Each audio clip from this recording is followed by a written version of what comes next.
Olá, galera! Espero que todos estejam bem, tá? Venho aqui para trazer mais um tema de geografia que fala um pouco da União Europeia, Brexit e xenofobia na Europa. Sou o professor Romero e vamos lá iniciar a nossa aula de agora. União Europeia. Gente, a União Europeia é um dos blocos mais importantes do mundo, tá? Ele é tão importante que a nível de comércio mundial, a nível de economia, você vai ver sempre algumas listas de classificações das melhores economias do mundo, a nível de países, e você vai ver muitas vezes a União Europeia, né? Então você vai ver muitos números relacionados a PIB, relacionados a dólar, relacionados a euro, né? Relacionado a questões econômicas no mundo, tá? Eles tipo sendo classificados como um país. Mas vamos entender primeiramente um processo histórico aí da União Europeia. A União Europeia ela não começou necessariamente com esse nome de União Europeia. Ela começa lá em 1900, tem várias fases, tá? Tem a época do Benelux. Benelux seria uma junção de Bélgica, Holanda, o NE seria de Nederland, Holanda em inglês, e Lux de Luxemburgo, que são os Países Baixos, né? Que hoje você chama de Países Baixos apenas a Holanda, pela questão do relevo, de ser uma depressão absoluta, tá? A primeira formação de bloco foi essa. Depois surge aí a CECA, tá? Comunidade Econômica do Carvão e do Aço, lá por volta de 1951. Nessa época ainda existia a Alemanha Ocidental e a Alemanha Oriental, né? A Alemanha Ocidental participava desse CECA, tá? Bélgica, França, Itália, Luxemburgo e Holanda são os países que formaram essa primeira modelo de aliança de cooperação econômica. Em 1957, esses mesmos países formam uma outra sigla, chamada de CEE, Comunidade Econômica Europeia, porque vão surgindo novos acordos, maior facilidade, livre circulação, tá? Só que apenas, pessoal, em 1991, tá? Lá na cidade de Maastricht, tá? Que fica na Holanda, que se assina o Tratado da União Europeia. Assinar não significa que comece a funcionar no mesmo dia. Existe assinatura em 1991, em 1993, tá? Entra em funcionamento a União Europeia. E a partir disso, o que é que vai surgir como critério para a União Europeia? Livre circulação de bens, serviços e capitais, tá? A União Monetária e Econômica, surge o euro, uma moeda única, né? E entram mais países, principalmente os países do leste europeu, que tinham acabado de se fragmentar aí da ex-União Soviética com a quebra do socialismo, tá? Eles fazem uma transição para o capitalismo e essa transição ela vai passar muito aí pela anexação da União Europeia, tá? Já falei da questão da moeda única, nem todos os países vão assinar o euro, tá? Nem todos os países da União Europeia vão assinar o euro, tá? E nem todos os países da Europa vão entrar na União Europeia. Certo? Quem não entrou na União Europeia? Noruega e Suíça, por exemplo. Inclusive, estão entre os 5 melhores IDH do planeta. A Noruega, até hoje, é a número 1 do mundo a nível de IDH. Países que não adotaram, tá, o euro: Inglaterra, Suécia e Dinamarca. Tá? É importante dizer que a Inglaterra... Por que eu estou colocando aqui a Inglaterra ainda? Porque a gente está falando ainda de um processo histórico da União Europeia. Recentemente, a Inglaterra, o Reino Unido, melhor dizendo, ele saiu da União Europeia com o chamado Brexit. Daqui a pouco eu falo sobre o Brexit, certo? Por que Inglaterra, Suécia e Dinamarca não assinaram, não concordaram com o euro? Porque suas moedas eram mais valorizadas e ainda é mais valorizada. A questão da libra esterlina até hoje é mais valorizada do que o euro e do que o dólar, certo? E países da União Europeia que não assinaram a Constituição Europeia foi França e Holanda, tá? E aí, galera? A União Europeia ela tem essa bandeira aqui que eu trago para vocês. Essas estrelas que estão na bandeira não significa os países participantes, significa a ideia de cooperação, a ideia de união, né, entre esse continente, tá? E aí você pode perceber que poucos países da Europa, eles não participam da União Europeia, tá? Ela, funcionando como um mercado único, constituído aí de 27 países, a União Europeia é uma grande potência comercial a nível mundial, como eu já tinha falado para vocês. Ele é sempre classificado em comparativo com alguns países, pessoal. Essa política econômica da União Europeia está concentrada na criação de emprego, na promoção do crescimento, tá? Em formas eficazes de recursos financeiros, em suprimir ou acabar com obstáculos de investimentos e dar visibilidade e assistência técnica a vários projetos de investimento, tá? em termos de valores total de bens e serviços produzidos, de PIB, a economia da União Europeia ela é maior até do que a dos Estados Unidos. Tá? A gente pode fazer alguns comparativos aí. Tá? Ela está sempre lá entre os tops a nível comercial. Lembrando que ela é um bloco econômico. Tá? Por que eu sempre faço essa distinção?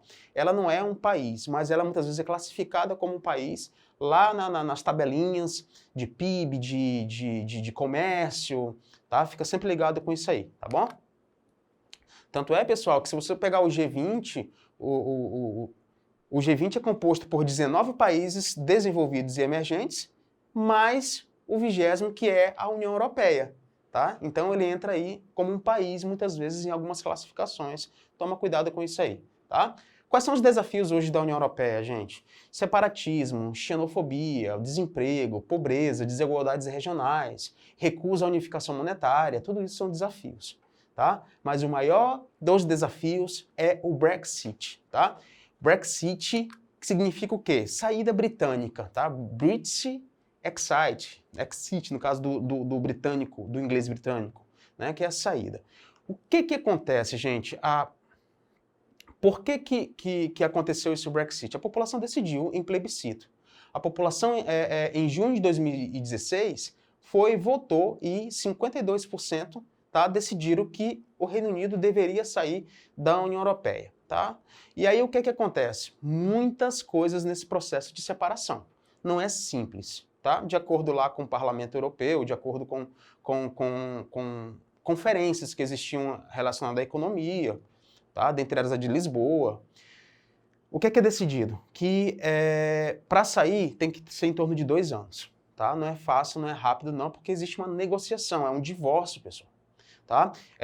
Muitas coisas têm que ser novamente acordadas, têm que ser assinadas, e existe também uma indenização bastante alta, que o país que quer sair deve pagar para a União Europeia.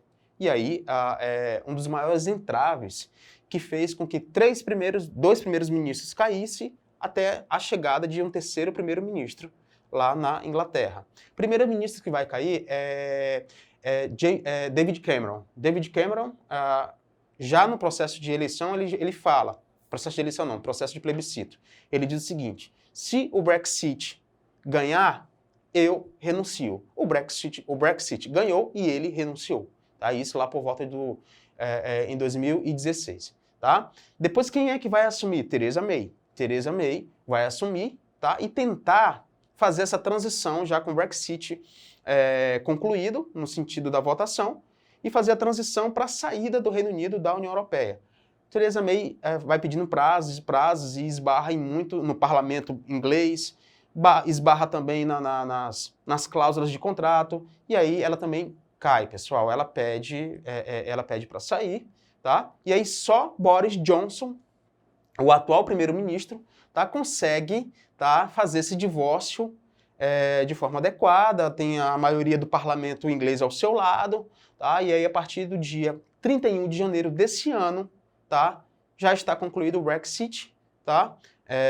O Reino Unido não faz parte da União Europeia. Isso gera uma grande dúvida. Será que isso não vai promover um efeito dominó? Será que potências como França, como Alemanha, como Itália, dentre outros países que fazem parte da União Europeia, não vão também pedir para sair, não vão querer fazer esse processo aí com a população de votar e sair? Então existe essa grande dúvida, tá? Gerou uma grande instabilidade, até porque o Reino Unido é uma das potências, tá, da União Europeia. Era uma das potências da União Europeia, tá?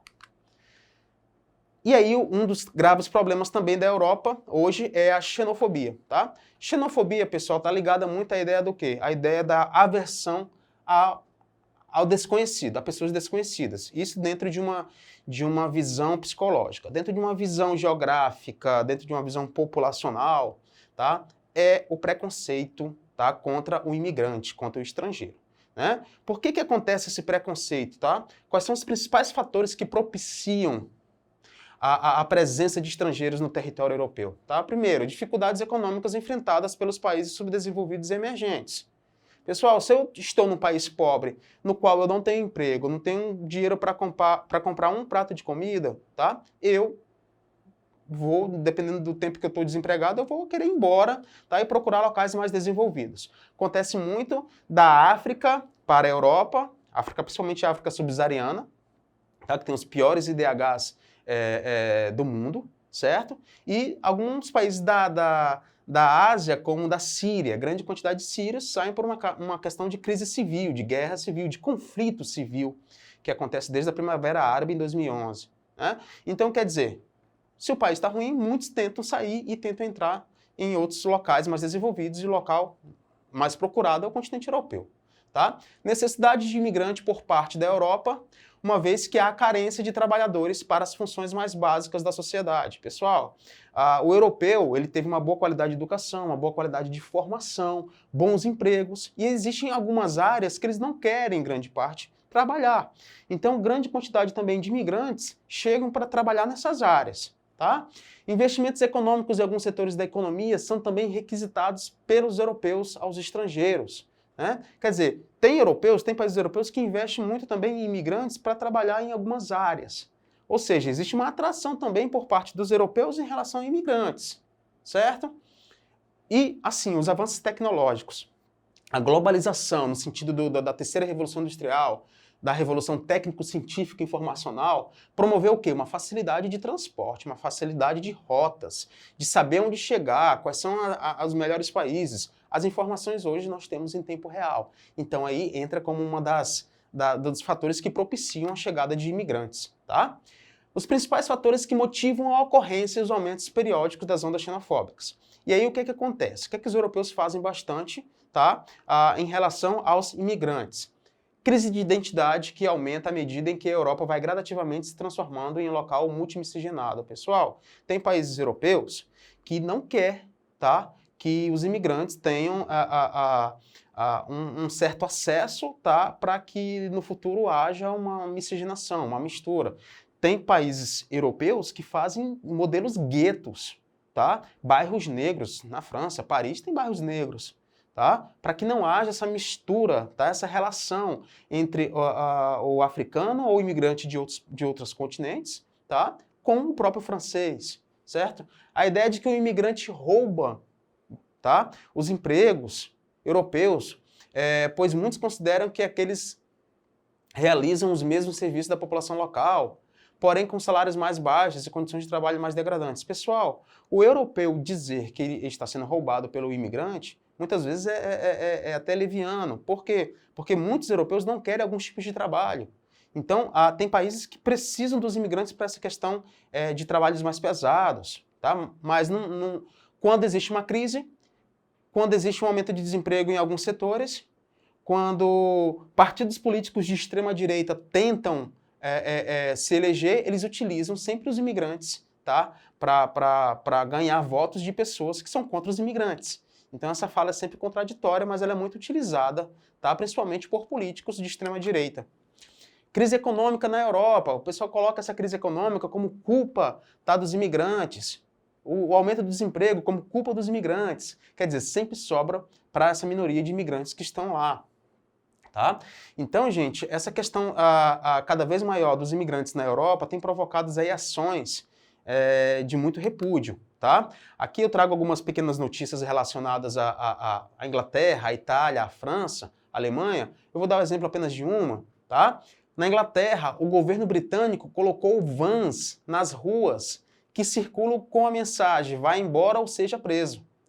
A estratégia reproduz a mensagem de grupos de extrema-direita na década de 70. Quer dizer, cada uma dessas notícias aí que apresenta, pessoal, são movimentos xenofóbicos.